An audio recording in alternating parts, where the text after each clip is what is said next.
নমস্কার দর্শকবৃন্দ, news today চ্যানেলের পক্ষ থেকে আপনাদেরকে জানাই সুস্বাগত। আজকে চোখ রাখবো একটা ভাইরাল খবরের দিকে। ডিএ নিয়ে আবারও সুখবর দিল রাজ্য সরকার। লোকসভা ভোটের আগে রাজ্যের সরকারি কর্মীদের ক্ষতে মলম লাগাতে 4% ডিএ বৃদ্ধি করলো পশ্চিমবঙ্গ সরকার। সঙ্গে আরও অন্যান্য সুযোগ সুবিধা, মোট দাঁড়াচ্ছে 6%। কিছুদিন ধরেই এই ডিএ বৃদ্ধি নিয়ে জল্পনা চলছিল। অনেকেই মনে করেছিলেন লোকসভা ভোটের আগে পশ্চিমবঙ্গ বিধানসভার বাজেট পেশে ডিএ বৃদ্ধির ঘোষণা করা হতে পারে। বৃহস্পতিবার রাজ্যের বাজেট ঘোষণার সময় এটা সত্যিই হয়ে গেল। রাজ্য সরকার আবারও রাজ্যের সরকারি কর্মীদের জন্য ডিএ বৃদ্ধি করলো। এর আগে গত বছরের ডিসেম্বর মাসের 25 তারিখে মুখ্যমন্ত্রী মমতা বন্দ্যোপাধ্যায় রাজ্যের কর্মীদের 4% ডিএ বৃদ্ধি করেছিল। ডিএ নিয়ে রাজ্যে বহুদিন থেকেই চলছিল আন্দোলন। মুখ্যমন্ত্রীর এই ঘোষণার পর 1 জানুয়ারি থেকে বর্ধিত হারে ডিএ কার্যকর করা হয়, যদিও তারপর থামেনি আন্দোলন।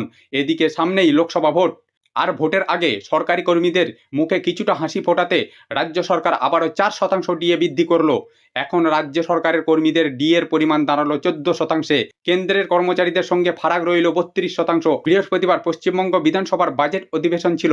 এদিন বাজেট ঘোষণার সময় রাজ্যের অর্থমন্ত্রী চন্দ্রিমা ভট্টাচার্য 4% ডিএ সমেত অন্যান্য সুযোগ সুবিধা ঘোষণা করা হয়। কবে থেকে পাবেন এই বর্ধিত ডিএ? যদিও বর্ধিত হারে ডিএ এখনই পাবেন না রাজ্যের সরকারি কর্মীরা। গত ডিসেম্বরে যে ডিএ বাড়ানো হয়েছিল তা জানুয়ারি থেকে কার্যকর করা হয়েছিল। আর বাজেট অধিবেশনে যে 4% ডিএ বাড়ানো হলো এবং অন্যান্য সুযোগ সুবিধা, তা আগামী জুন মাস থেকে 14% হারে ডিএ কার্যকর করবে রাজ্য সরকার।